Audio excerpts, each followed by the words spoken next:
This is Ben's Game Zone in Ralston, Nebraska, and on today's episode of the Retro Hunting Adventures, I'm going to take you inside and show you what all they have for retro video games. So stay tuned. The Retro Hunting Adventures with Mr. Mega Man Fan starts right now.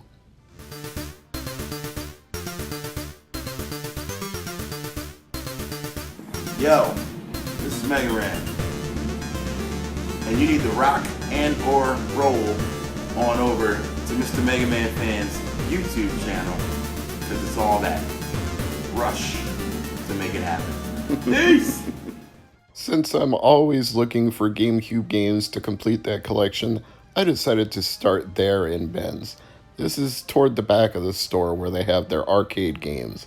I see a set of Donkey Kongas there. It's always nice.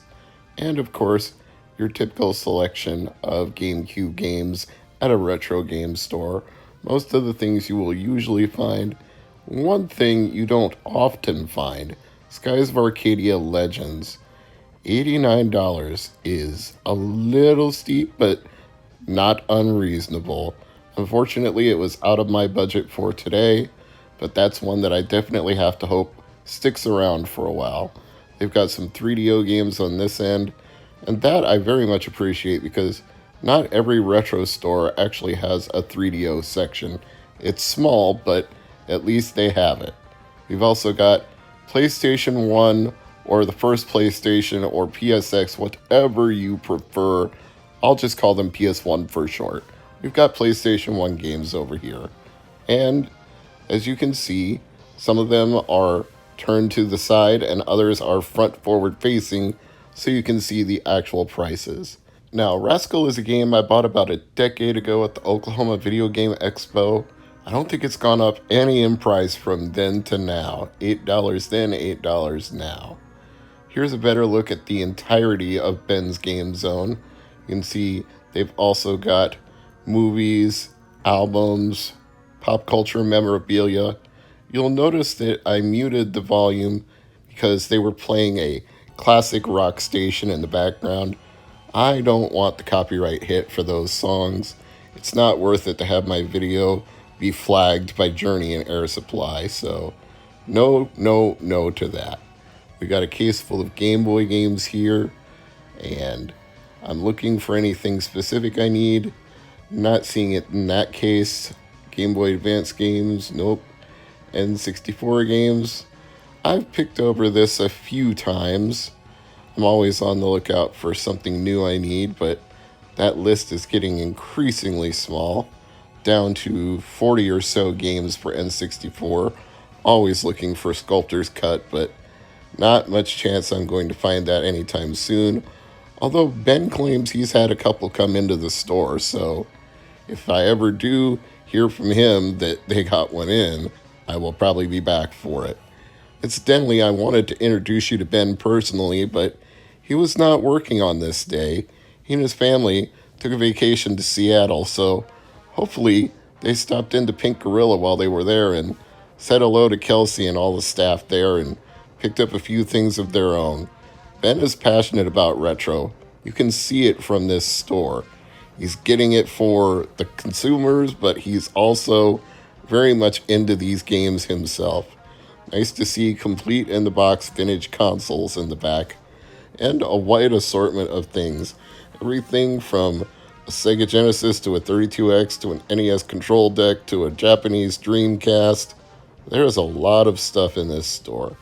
As mentioned before, they also have movies. Lots of movies. Blu-ray, DVD, VHS, you name it. They've got a little of everything.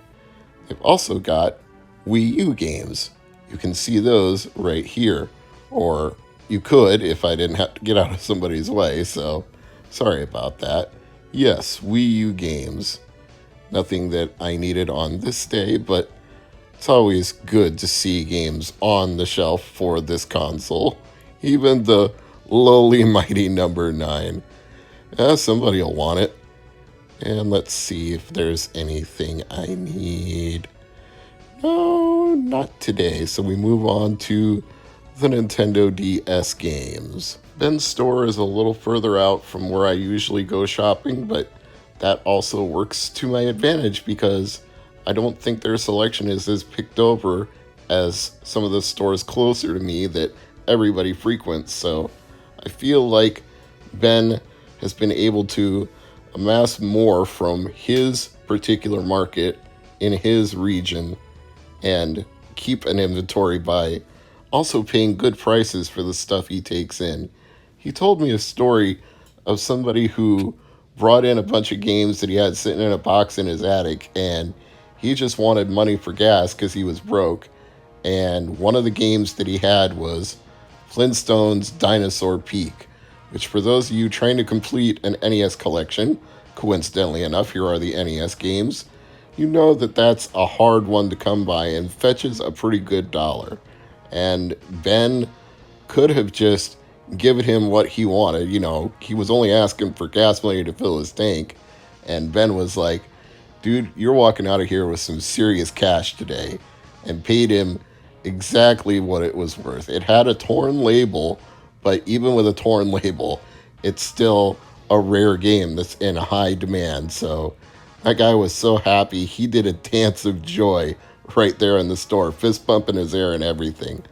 You know what? I love hearing stories like that where someone who didn't know what something was worth didn't get taken advantage of because the store owner was honest with him. And like I told Ben, that kind of stuff comes full circle because if you lowball somebody and they find out later from a friend what it was worth, they're going to be mad at you and they're going to talk dirt about you and you're going to get a bad reputation. But if you pay somebody a fair market value, which obviously you can't pay the full price because you're selling it for closer to what it goes for online, but if you give them like at least half of what it goes for to buy in and then sell it back for the full price, you're still giving them a good amount of money. And you want that kind of reputation. You want to be known as the guy who paid a fair price for the stuff coming in. And then you get lots of stuff coming in because people will know they can get at least half of what it sells for on a site like Price Charting and not have to go and list it on eBay and then go to the store to buy postage envelopes and then go to the post office to mail it. You get all that stuff done in one place and you get a good dollar for your used games. Even Nintendo Switch games. I'm still a little surprised when I see stuff like this Gaia 5 that somebody sold in. It's like, this is not that old of a system, but I guess if you beat the game and you're done with it, you're done with it. But that's not how I play video games. I buy them, I finish them, I keep them. It's different strokes for different folks. We got a bunch of PS4 games here, including Fallout 76. Honestly, you couldn't pay me to take that game. You could give me $10 and say, here, take Fallout 76. I'm like, yeah, no. I'd have to subscribe to an online service, and it's a terrible game, so I'd be losing money on that deal. You can keep it. We've got all sorts of PS4 games here. That one I can kind of understand there being more of an inventory of, because the PS4 has been out for quite a while now. In fact, they're now talking about the PS5 and the new Xbox called Project Scarlet. So we're getting ready for the next generation of consoles in 2020. Here's the PS3 games. This BioShock Infinite Premium Edition caught my eye. I hadn't ever seen that one before, because I don't buy a huge amount of collector's editions. Once in a while something piques my interest, but generally I don't want to pay the steep price for a bunch of figures unless it's something Mega Man related. $79 for this arcade stick. That must be a pretty good arcade stick, but I know some of them go for $200 or more if they have like the Senwa switches and everything. This curious little device for $10 appears to be to charge PS3 controllers, but I'll just plug them in with the USB cable and charge them right off the PS3 itself. I don't think I need an extra accessory for that, which is probably why somebody sold it to Ben. More power to them. Rayman Origins. Have to double check my list to see if I need that or not. Been picking up a few more of the Rayman games of late, so that's something I'll keep in mind.